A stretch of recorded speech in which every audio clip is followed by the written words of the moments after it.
the bell icon on the YouTube app and never miss another update. दोस्तों स्वागत है आपके अपने ही चैनल मास साहब की पाठशाला में।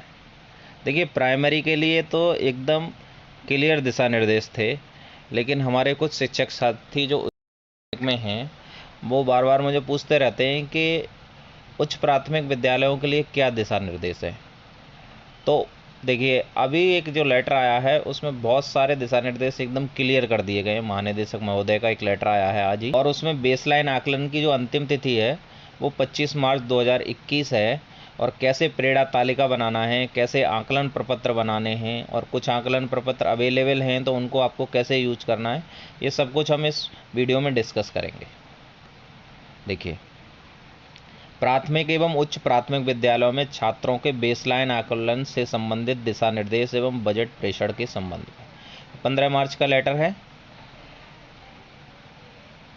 देखिए, सबसे पहले जानिए कि जो प्राथमिक विद्यालय हैं उनमें तो समृद्ध हस्त पुस्तिका में दिए गए आकलन प्रपत्र हैं उनका यूज होगा, और जो 6 से लेके 8 के बच्चे हैं उनका हिंदी, अंग्रेजी, गणित व विज्ञान विषयों का बेसलाइन आकलन किया जाएगा।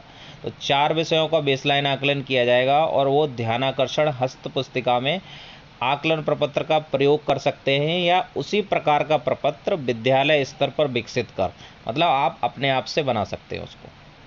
और हर हालत में आपको 25 मार्च के पूर्व कर लेना है ये कार्य। और क्या क्या देखिए सावधानियां बरतनी है। आकलन हेतु विद्यार्थियों को ब्लैंक सीट उपलब्ध कराई जाए।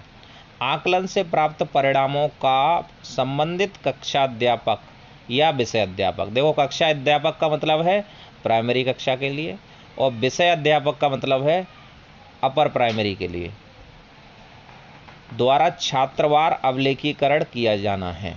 इस प्रकार यह ज्ञात हो सकेगा कि बच्चों के साथ किस लर्निंग आउटकम पर कार्य करना है।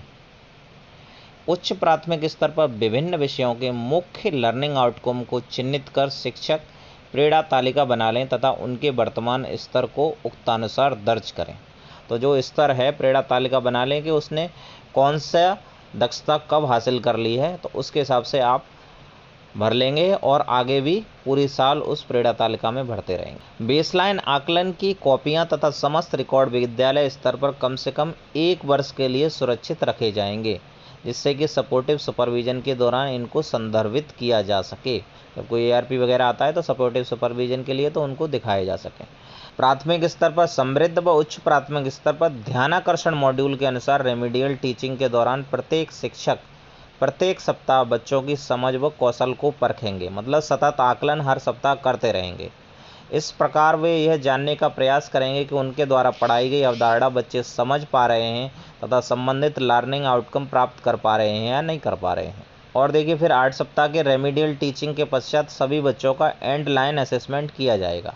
यह बेसलाइन आकलन की तरह ही किया जाएगा, जैसे बेसलाइन आपने किया ऐसे ही एंड लाइन भी करना है। समुदाय का क्या आप हेल्प ले सकते हैं। बेसलाइन आकलन से प्राप्त बच्चों के परिणामों को सारांश रूप में अभिभावक शिक्षक संघ की बैठक में प्रधानाध्यापक द्वारा साझा किया जाए। इस बैठक में अभिभावकों को अपने बच्चों को नियमित रूप से विद्यालय भेजने के लिए प्रेरित किया जाए, जिससे कि वे कक्षानुरूप अधिगम स्तर को प्राप्त कर सकें। एंडलाइन के परिणामों को भी अभिभावकों के साथ साझा किया जाए तथा रेमिडियल टीचिंग से बच्चों के अधिगम स्तर में आए सुधारों को उनके समक्ष प्रस्तुत किया जाए। साथ ही उनके महत्वपूर्ण योगदान को भी सराहा जाए।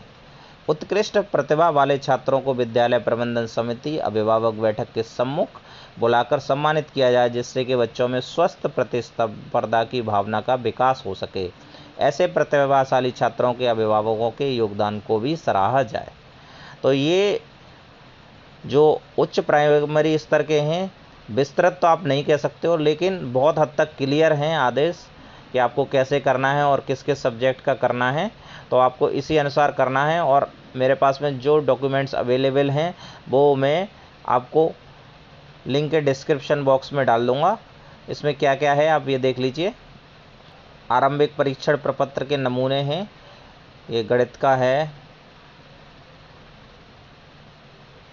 ये कक्षा 8 का विज्ञान का है,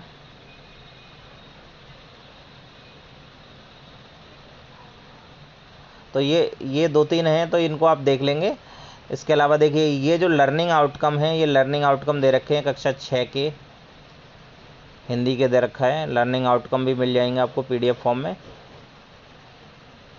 7 के 8 के। फिर ये मैथ्स के हैं 6 7 8 के, विज्ञान की हैं। मूलभूत दक्षताएं हैं ये, कि ये बच्चों को आनी चाहिए। अगर ये बच्चों को नहीं आ रही हैं तो आप पहले इनको हासिल कराने की कोशिश करेंगे। और वे 6 7 8 की, ये अंग्रेजी की हैं। तो ये मूलभूत दक्षताएं आपको देख लेनी है कि बच्चे हासिल कर पाया कि नहीं कर पाया। नहीं कर पा रहा है तो फिर रेमेडियल टीचिंग में आप जो तकनीक बताई हैं उनका इस्तेमाल करके उनको ये हासिल कराने की पहले कोशिश करेंगे।